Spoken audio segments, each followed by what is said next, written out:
Good morning, everybody. It's the Happy Camper here. It's currently October, so it's early fall, and it's starting to cool off, but I noticed that at night it's getting to the low 40s already. So I'm rushing to get the chicken palace completed. I'll give you guys a tour on that.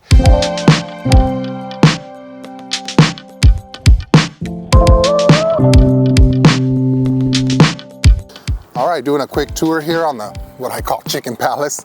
This unit here we purchased on Amazon. It's, I believe, 26 feet by 10 feet. We bought it because it's the stainless steel and it's pretty modular. I've actually modified this quite a bit. The door was meant to be in the middle and I decided I wanted it off to the side. So I cut the pole here and I just used whatever bolts I could find. And so now we have the door on the right side instead of centered. Also, I did something pretty different. Most people just install these on flat ground. I dug a trench all the way around. Let me see if I can give you guys a better view of this. I haven't finished. I need to bury the rock, but it's around 18 inches. This is to prevent any digging animals to get in. Here is Taki, our rooster. This is our most aggressive rooster, so we have to keep this one locked up. So he's really the fighter of the bunch, so he gets quarantined when everybody else gets outside time. Let me give you a view of the inside. I won't go in there because he's pretty worked up right now. You can see on the left-hand side, we have interconnected that chicken coop to this chicken run area. So you can see it's separated out in the middle here. We have two kinds of chickens. We have big and little. And so the little chickens are on the other half. Right now they're outside and roaming around, except for our rooster who's a little bit more aggressive. I've done a full review of this coop. We were supposed to have painted it black and white by now, but we've had so many other priorities, we got halfway done or so. I did add this little handle here so that we can open this, and it's a little easier. Sometimes the door gets wedged. So, well, we can't let the rooster out. No, none of that. A bunch of the chickens here. So you can see here, the precision chicken coop on this side, and this is a different chicken coop that I'm gonna do a full review on soon. We have the coop for the big chickens, the coop for the little chickens. Both of them are interconnected into their half of the coop. You can see here, they can go in and out there. And now we can keep their food and water on this side, which really helps keep this area bug-free and a lot cleaner.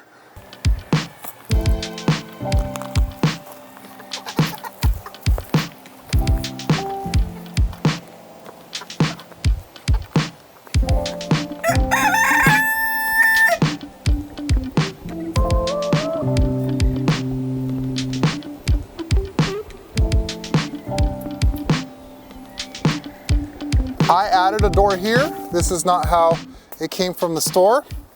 And by the way, some of the modifications that had to be done because we buried it 18 inches underground is I had to extend these poles. So I actually went to a construction store and I bought longer poles. But then I wanted to make a door on this side, which that's not how it was intended to be. So I had to buy an additional pole for support there. But then this frame, I really just kind of Mickey Moused it together. Where I struggled the most is with this latch system. So I ended up using these bolt eyelets, and then there's this support beam right here that holds it all together. And then when I want to open it, I can just slide this out, and then that gives us access in here. It's not the easiest to work with in the world, but it is relatively secure. So I'm happy about that. Okay, we come on inside on this half, and you can see here the chickens, even though this was completed yesterday, they have gotten used to being able to go in and out already through here, which is great. It's great to see them using their enclosure like it was intended to be. Very happy about that. The food is here. The water is here. I've done a review on the different types of water systems. That's been the one that works the best for us. I haven't done a review on the food system. This was cobbled together from pieces that we bought online. We bought a bucket with a screw top, and then we bought these pieces, and it's just a gravity fed. And the nice thing about it is the chickens can't fight, one head at a time, and there's 3 of them total all the way around the bucket, and they just eat, and the newer chicken feed comes from the top down, and we just add more to the top. Forgot the name of this flour. I'll look it up and put it in the subtitle, but the chickens like to pick at it, so I just buy them. It's like $9 for the planter, and let them pick at it and, you know, enjoy the treat. We are able to stand inside the chicken run,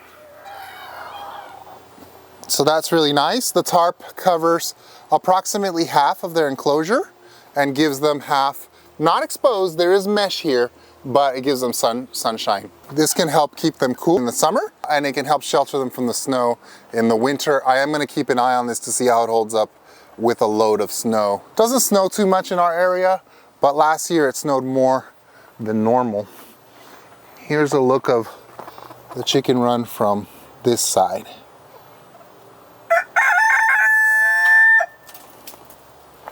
It took me 10 months to get this whole thing set up. I thought it would take 2 weeks. I can't count how many times I had to go back to the store to get more parts or tools. I bought a metal cutter. I bought an electric drill because I didn't have one. I got a ton of bolts. I've been back to the store to buy more nuts and bolts than I'd care to ever have. And I don't know, it's just taken quite a bit of time to get everything ready and set up for the winter. Now, the next part of the project is getting the heating system all set up, and that's where this guy comes in. So what I did is I bought a toolbox, a plastic toolbox. It's a Craftsman. I think it was like 20 bucks, because sealed electrical panels are super expensive. Just because they're electrical panels, it's like 80 bucks or something like that. So this guy was about, I think, $20. And all I did was I bought some silicone sealant and I ran a bead of it all along the edge. So far so good. No moisture has gotten in the rainy season. And then I ran a hole at the bottom, not worried about moisture coming from the bottom side, and I put this extension cord in here. So all of the heating panels are gonna go here. I'll probably make 1 or 2 more holes so that more cables can go in and out of here. And then what we're gonna do is run the heat panels. I'll probably have to drill some holes.